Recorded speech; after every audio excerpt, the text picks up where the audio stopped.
Beaucoup parlent de la location courte durée ou encore location saisonnière comme étant l'un des moyens dans l'investissement immobilier pour se faire beaucoup d'argent, l'un des moyens avec une rentabilité très élevée. Ce n'est pas faux, mais ce que beaucoup n'en parlent pas, c'est également les inconvénients de la location saisonnière ou encore location courte durée, parce que oui, les inconvénients, il y en a, et parfois il faut bien se poser la question en fonction de votre profil d'investisseur, parce que c'est pas tout le monde qui est habilité à le faire, qui est habilité à faire une location saisonnière, parce qu'il faut le dire, oui, il en existe aussi des inconvénients. J'aimerais donc dans cette vidéo aborder quelques inconvénients de la location courte durée ou encore appelée location saisonnière. La suite, juste après les génériques.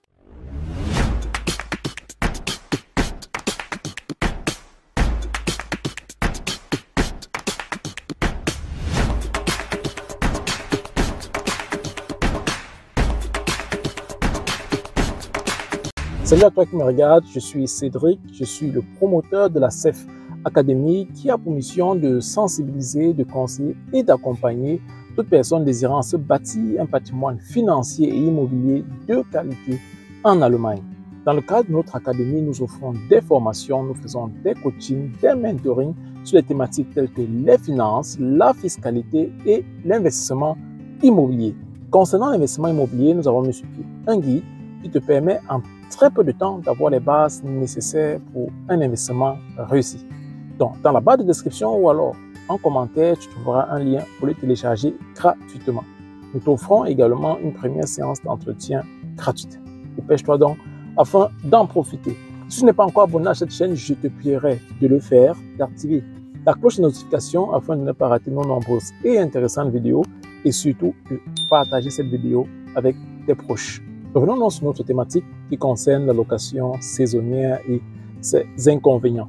Je suis en train de me rendre dans un de mes appartements qui est loué de façon saisonnière parce qu'il y aurait donc un problème là-bas, un problème électrique qui pousse à ce que les lumières ou alors les ampoules dans l'appartement ne s'éteignent plus. Et il paraît que, selon les dires d'un locataire, que c'est le cas depuis plusieurs semaines. Donc, c'est allumé 24 heures sur 24.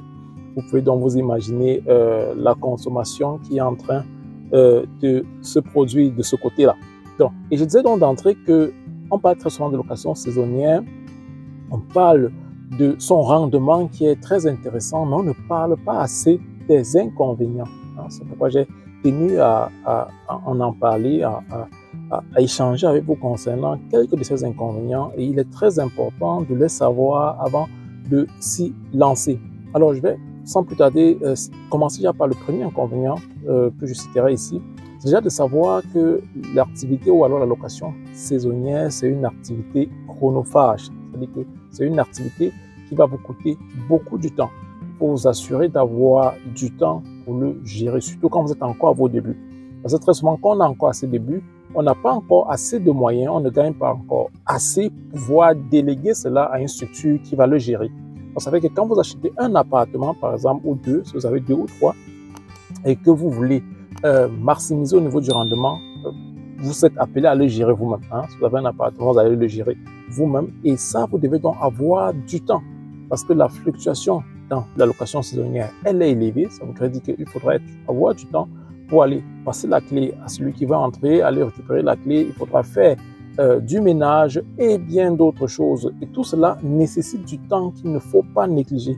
Donc, si vous travaillez à temps plein, sachez que quand vous rentrez à la maison, ne soyez pas surpris quand on vous appelle parce qu'il y a tel souci et qu'il faut que vous preniez la route. On peut vous appeler à 22 heures parce qu'il y a un souci dans la maison et vous allez prendre la route.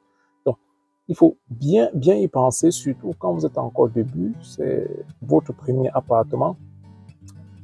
Posez-vous la question de savoir si vous aurez du temps pour manager cela en fonction de votre famille et bien d'autres choses dont vous menez au quotidien. Donc, ça, c'est le premier inconvénient. Ça prend beaucoup de temps. Le deuxième inconvénient de la location saisonnière que je vais citer ici, c'est que vous allez avoir une usure de votre bien qui va être beaucoup plus importante que dans le cas d'une location classique. Dans le cas d'une location classique, vous allez avoir un locataire qui sait qu'il est là pour un bout et qui va faire l'effort de maintenir votre bien, votre appartement, bien votre maison dans un état considérable, puisqu'il sait que lui, il va vivre lui-même dedans avec sa famille pendant un bout.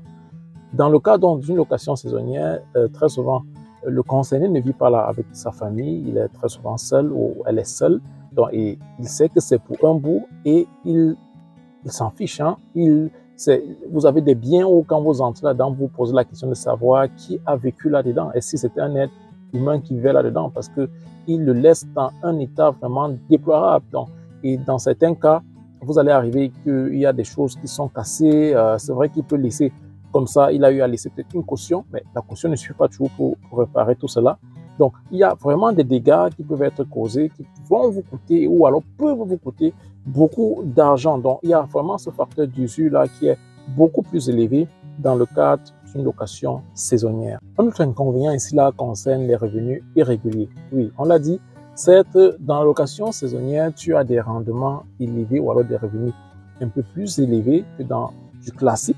Mais il faut aussi le dire, au vu de la fluctuation qui est élevée ou alors assez élevée dans le cas des locations saisonnières, il en arrive donc que tu es pour un bout de temps aucun locataire, ça peut être pour un mois, ça peut être parfois pour plusieurs mois selon l'emplacement de ton objet et bien d'autres facteurs. Si cela n'a pas été étudié à fond, alors tu peux avoir des cas comme ça où l'appartement est donc vide pendant plusieurs jours, plusieurs semaines. Et ça, ce sont donc des pertes qu'il faut prendre en considération. Ça voudrait dire que lorsque tu as des revenus considérables les mois précédents, il faut toujours avoir également une partie que tu mets de côté pour les imprévus. Parce que ce n'est pas toujours continu, ce n'est pas toujours fixe.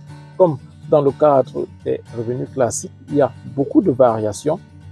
Et là, dans ton calcul et planification, tu dois donc prendre cela en considération et toujours mettre une certaine somme de côté pour parier à cela. Donc, tu as également ça comme inconvénient, des revenus qui sont variables, qui sont irréguliers. Autre chose ici que je vais citer concerne la fiscalité. Là, ça concerne très souvent les nouveaux, ceux qui viennent de se lancer dans l'investissement saisonnier, qui négligent souvent cet aspect-là de la fiscalité, à savoir que lorsque tu gagnes beaucoup plus, lorsque tu fais du cash flow, tu dois également payer des impôts là au fisc allemand. Donc, certains sont donc surpris comme ça à la fin de l'année lorsqu'ils ou elles font leur déclaration fiscale et que le fisc demande plutôt à verser de l'argent, demande leur quote-part. Donc, et si tu n'as pas planifié cela, tu n'as pas mis cette somme d'argent là de côté, tu es donc habilité à voir par quel moyen te faire de l'argent pour pouvoir verser comme ça au fisc. Il est important, tu dois savoir, à partir du moment où ça génère cet argent-là, tu dois également en mettre de côté parce que tu payeras les impôts là-dessus.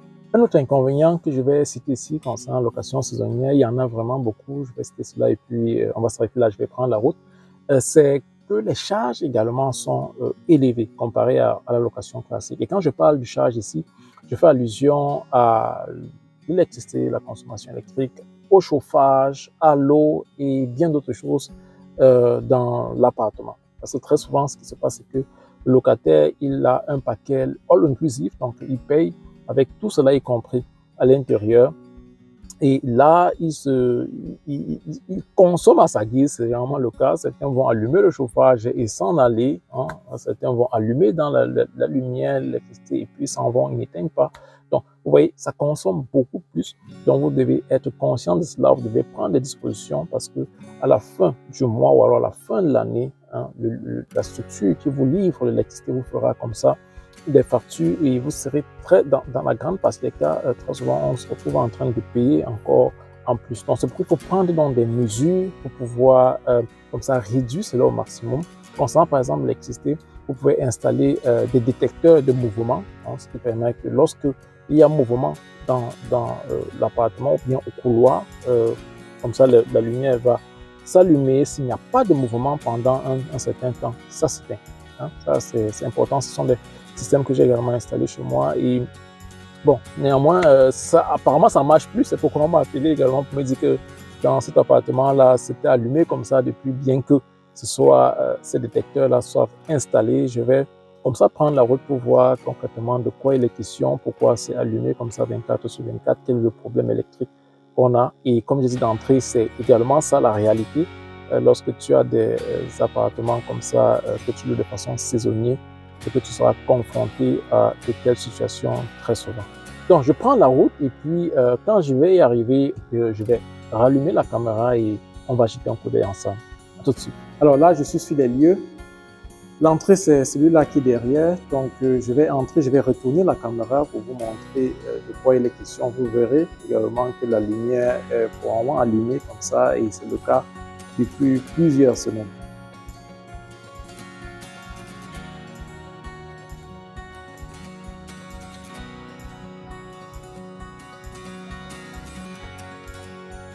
C'est au premier niveau.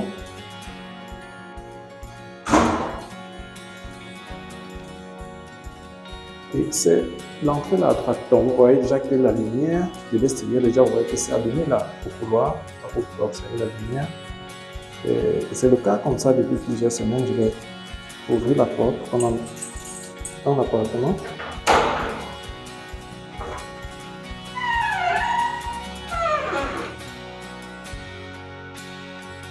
Donc, comme vous constatez comme moi, déjà rien que ce couloir s'allumer.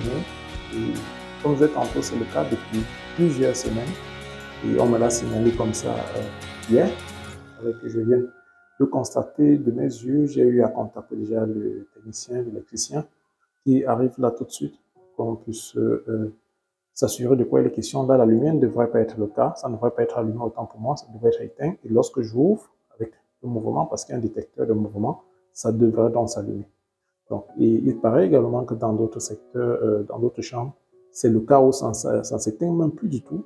On ne sait pas trop pourquoi. Et on n'a pas été informé, le gérant n'a pas été informé et moi non plus. Donc, voilà les réalités. J'ai voulu comme ça partager cela avec vous. Et puis, on va se dire à très bientôt dans une prochaine vidéo. Bye bye.